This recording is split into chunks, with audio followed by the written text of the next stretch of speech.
बिस्मिल्लाहिर्रहमानिर्रहीम। अस्सलाम वालेकुम नाज़रीन, मैं हूँ इमरान वसीम। नाज़रीन,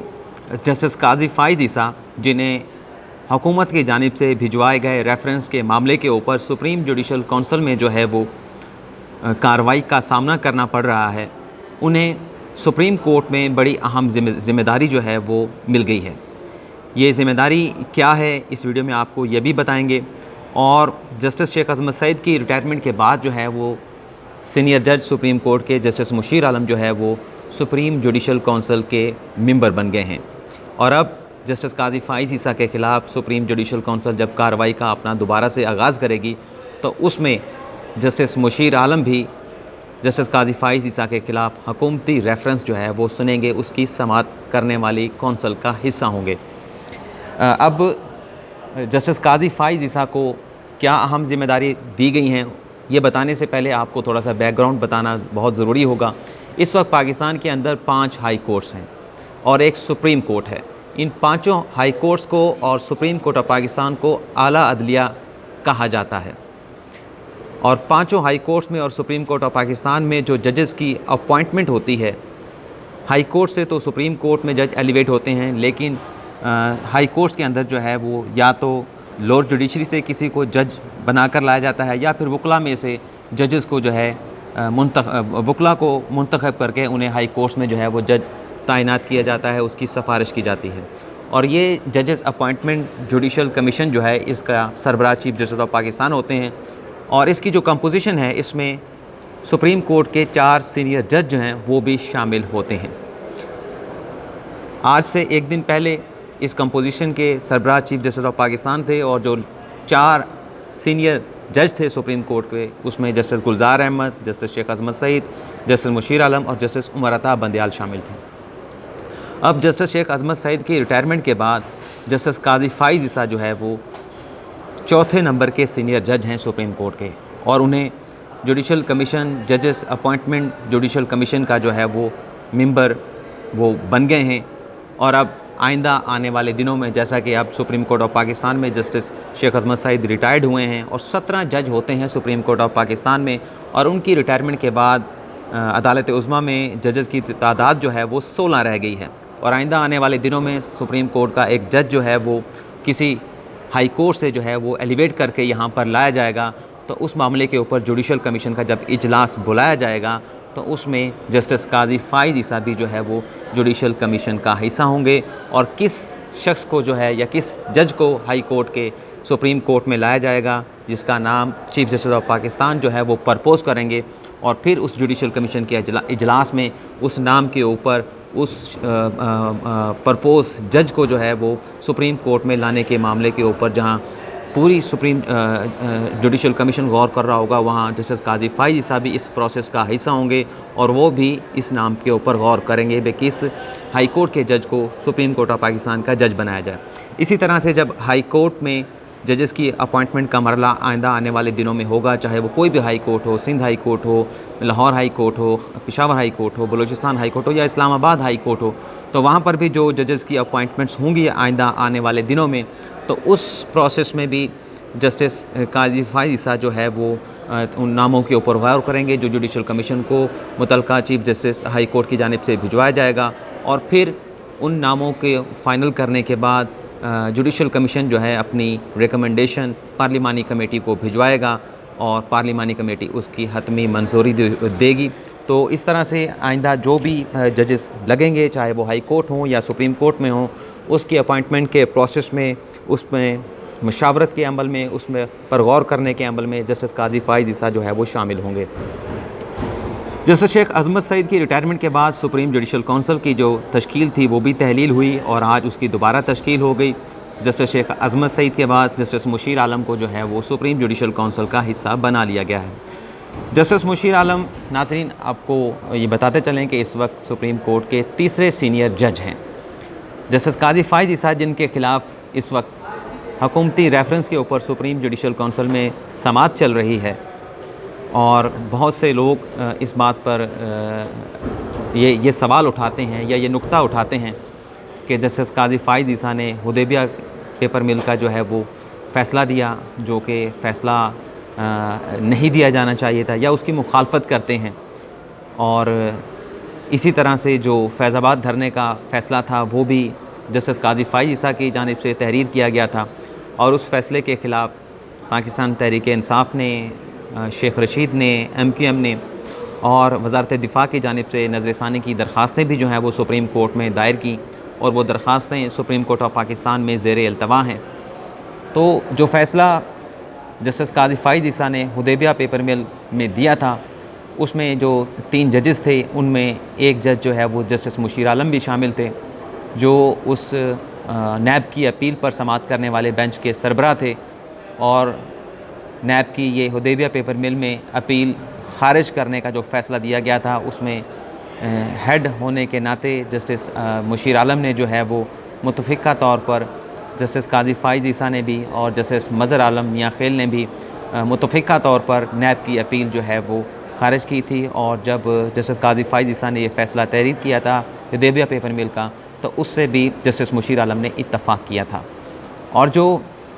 फैज़ाबाद धरने का मुकदमा था, उसमें जो फ़ैसला दिया गया था, उसमें मुख्तलिफ़ सियासी जमातों के ख़िलाफ़ और हुकूमत के जो मुख्तलिफ़ हुक्काम हैं उनके ख़िलाफ़ ऑब्ज़र्वेशन दी गई थी। उस बेंच का सरबराह भी जो है वो जस्टिस मुशीर आलम थे, लेकिन फ़ैसला जस्टिस काज़ी फ़ाइज़ ईसा ने तहरीर किया था और जस्टिस मुशीर आलम ने काज़ी फ़ाइज़ ईसा के फ़ैसले के साथ इत्तफ़ाक़ किया था। लेकिन अब चूँकि जस्टिस काज़ी फ़ाइज़ ईसा के ख़िलाफ़ हुकूमती रेफरेंस जो है वो सुप्रीम जुडिशल कौंसल में आ चुका है और उस पर समाअत भी हो चुकी है। एक रेफरेंस ख़ारिज कर दिया गया है जो सदर आरिफ अलवी को ख़तूत लिखने के ऊपर अब्दुल वहीद बट नामी जो है वो शख्स ने सुप्रीम जुडिशल कौंसल में दायर किया था, लेकिन वो ख़ारिज कर दिया गया है। लेकिन जो हुकूमत की जानिब से या सदर आरिफ अलवी की जानिब से रेफरेंस भिजवाया गया था, वो अभी ताहाल सुप्रीम जुडिशल कौंसल में पेंडिंग है। आइंदा आने वाले दिनों पर उस पर जब समाअत होगी तो जस्टिस मुशीर आलम सुप्रीम जुडिशल कौंसल का हिस्सा होंगे और जस्टिस काज़ी फ़ाइज़ ईसा के ख़िलाफ़ हुकूमती रेफरेंस पर समाअत करेंगे और सुनेंगे। ये तो नाज़रीन थी ये 2 बड़ी अहम ख़बरें। लेकिन इसके साथ साथ हमने आज बात की है, आपको मालूम है कि इस रेफरेंस के मामले के ऊपर जो वकला बरादरी है, जो बड़े बड़े लीडर हैं, लॉयर हैं, वो इस हुकूमती रेफरेंस की मुखालफत कर रहे हैं। उनमें सदर supreme court bar association Amanullah Kinrani भी शामिल हैं। लेकिन आज हमारी बात हुई है secretary supreme court bar association Asmatullah Chaudhry से। उनसे हमने पूछा कि आपके जो सदर हैं वो हुकूमत की जानिब से भिजवाए गए इस रेफरेंस की मुखालफत करते हैं जो जस्टिस काज़ी फ़ाइज़ ईसा के ख़िलाफ़ भिजवाया गया है, और वो कहते हैं कि ये रेफरेंस बदनीयती की बुनियाद पर भिजवाया गया है। लेकिन आप इस रेफरेंस के मामले के ऊपर अपने सदर अमानुल्लाह किनरानी के मौक़िफ़ की जो है वो तायीद नहीं करते, बल्कि आप उनके मौक़िफ़ से इख्तलाफ करते हैं। इसकी क्या वजह है? उनसे हमने पूछा कि क्या आप जो रेफरेंस भिजवाया गया है जस्टिस काज़ी फ़ाइज़ ईसा के ख़िलाफ़ उसकी हमायत करते हैं?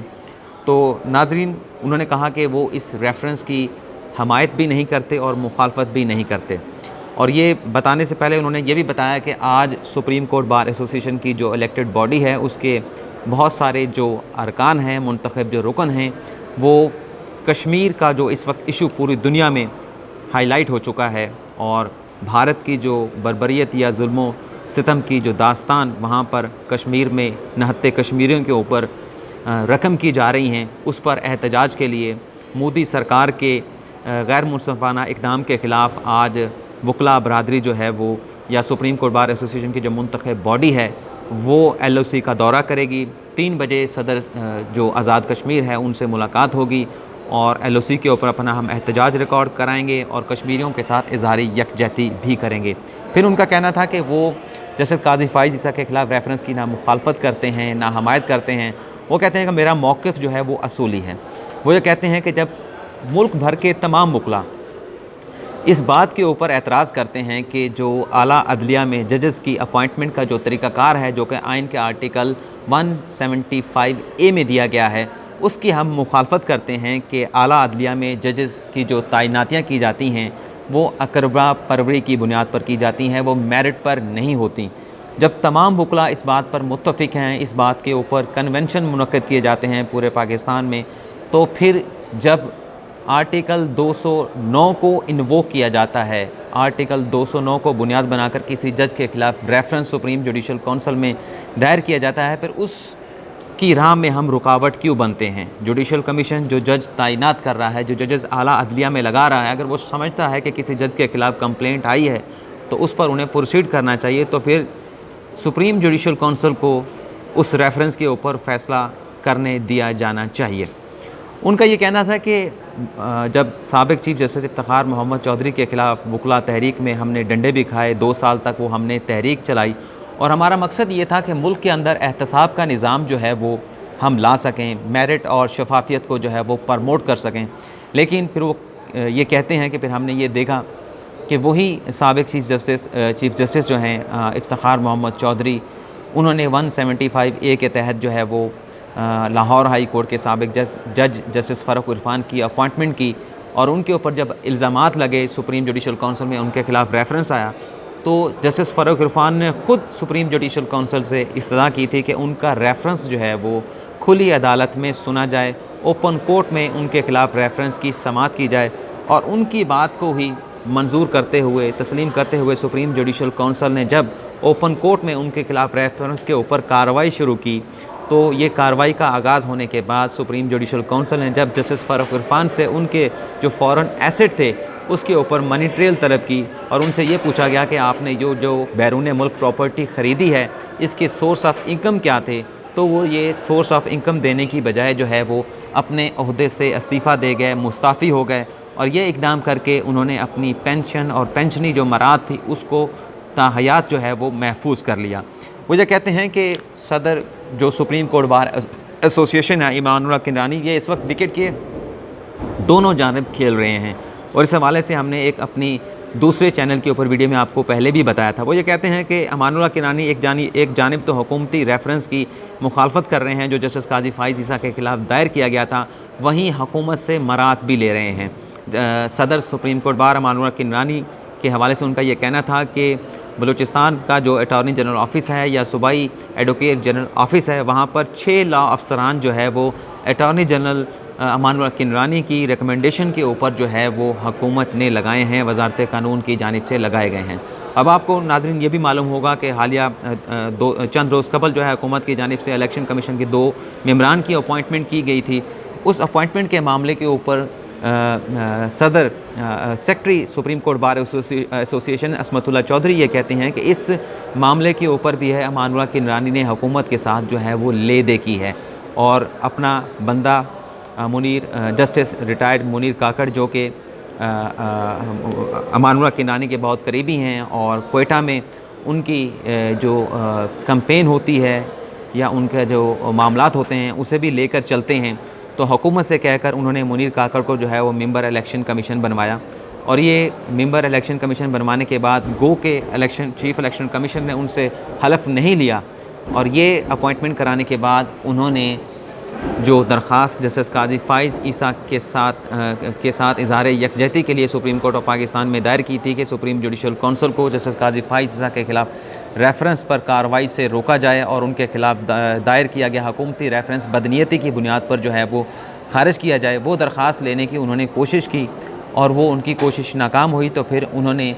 उस दरख्वास्त के साथ एक और अमेंडेड एप्लीकेशन या मुतफरक दरख्वास्त जो है वो सुप्रीम कोर्ट में दायर कर दी है। तो वो सेक्रेटरी ये कहते हैं कि हमने ये जद्दोजहद की थी कि मुल्क के अंदर